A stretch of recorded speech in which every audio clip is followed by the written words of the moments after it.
नहीं देते हैं। जब तक महिला घर से बाहर नहीं निकलेगी, बाहर का माहौल को जज नहीं करेगी, उसको क्या पता लगेगी। सावित्रीबाई फुले ने उस जमाने में स्कूल खोला था जिस समय हमें पढ़ने लिखने का अधिकार नहीं था। वो भी तो एक महिला थी। उसके लिए भी ज्योतिराव फुले ने बहुत सहयोग किया था। एक अनपढ़ औरत होने के कारण महात्मा ज्योतिराव फुले ने उन्हें रात को पढ़ना लिखना सिखाते थे और दिन में महिलाओं के लिए भेजते थे कि तुम जाके अपनी मूल निवासी महिलाओं का जागरूकता का काम करो। तो जब जिस जमाने में हमें अधिकार नहीं था, उस जमाने में एक महिला संघर्ष कर सकती है, तो आज तो हमें लड़ने का हथियार है। संविधान के अकॉर्डिंग हम महिलाओं को जगा सकते हैं।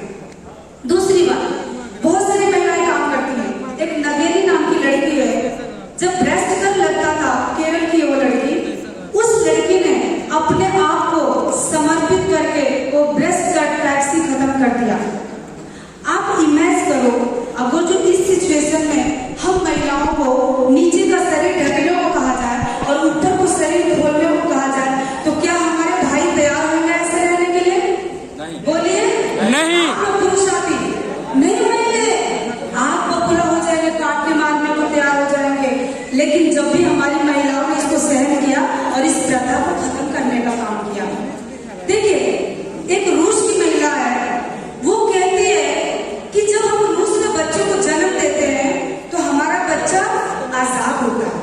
वो कैसे बच्चों को जन्म देती है? आजाद बच्चे को जन्म देती है।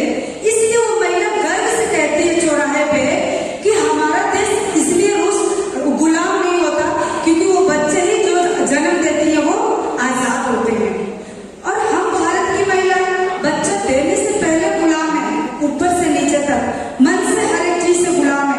आज भी जब मैं गाँव में और ओबीसी के जो लोग हैं उनमें घूमती हूँ, हर घर में देवी देवता के पोस्टर और फोटो लगे मिलते हैं। तो सबसे ज्यादा अगर जो देश को हम नीचे ले जाने का काम कर रहे हैं, तो मेरे हिसाब से लगता है उसमें सबसे ज्यादा हम महिलाओं की ही भूमिका है और वो कहीं ना कहीं छुपी हुई है और हम उसको ढकने का काम करते हैं।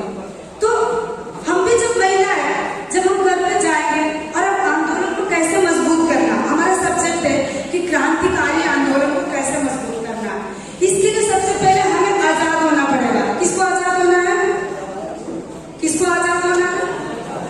खुद को आजाद करेंगे तो हम सामने वाले को आजाद कर सकते हैं। जब हम ही गुलाम रहेंगे तो हम आजादी की बात भी करने के लायक नहीं होते हैं। देखिए, मैं दो शब्द बोलूंगी इसके लिए।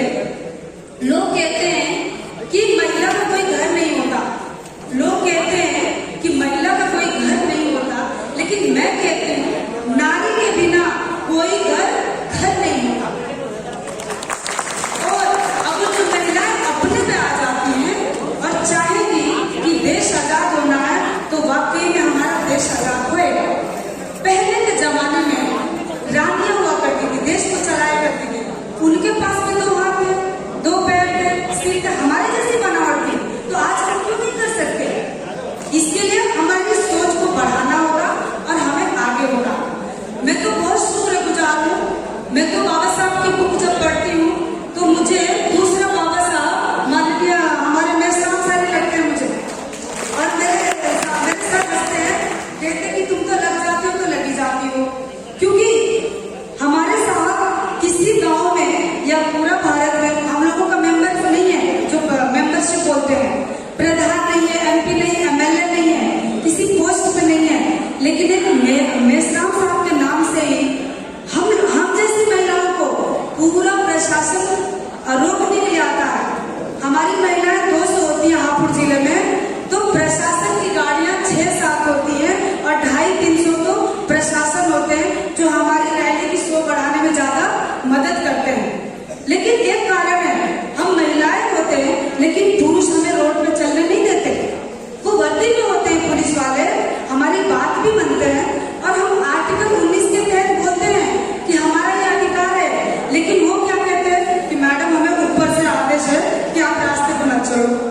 मैं भी कहती हूँ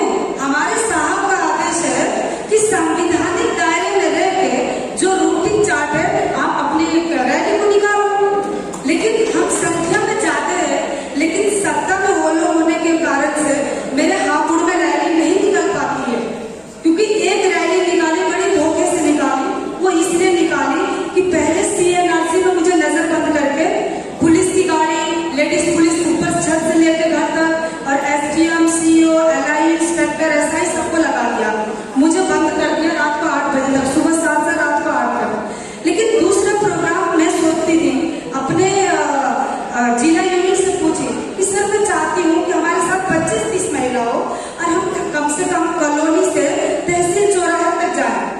तो हम लोगों ने इसका निष्कर्ष निकाला, तो एक रैली थी तहसील लेवल पर करने के लिए। तो मैंने रात को घर से निकल गई, अपना फोन बंद किया उधर से, और ठंडियों का दिन था, मार्च का महीना, और सोल डाल के मैं शहर को निकल गई, फोन बंद रखा। मुझे रखा गया अलग जगह, और जब हम रैली निकाले तो बैंक कॉलोनी से निकाले और तहसील चौराहे तक जाना था। तो उन लोगों को पता नहीं चला, क्योंकि फोन पे परेशान करते पूछते तो पुलिस वाले आ जाते हैं। अगर जो हम इधर से शुरू करेंगे तो 2 घंटा बाद प्रोग्राम है, तो 2 घंटा पहले पुलिस आके भर जाते हैं, फिर हमारी महिलाएं डर डर के भाग जाती हैं, वहां इकट्ठा नहीं होती हैं। फिर हमने धोखे से निकाला, 60 महिलाएं थी, 2 लाइन बना के और नारा लगाते हुए हम तहसील के पास पहुंचने वाले थे।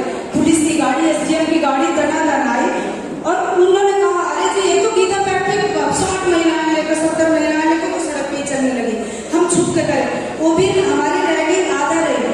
लेकिन आज भी दुश्मन इतना डरता है कि वो हम लोगों को रोड पे निकलने को आज भी तैयार नहीं है।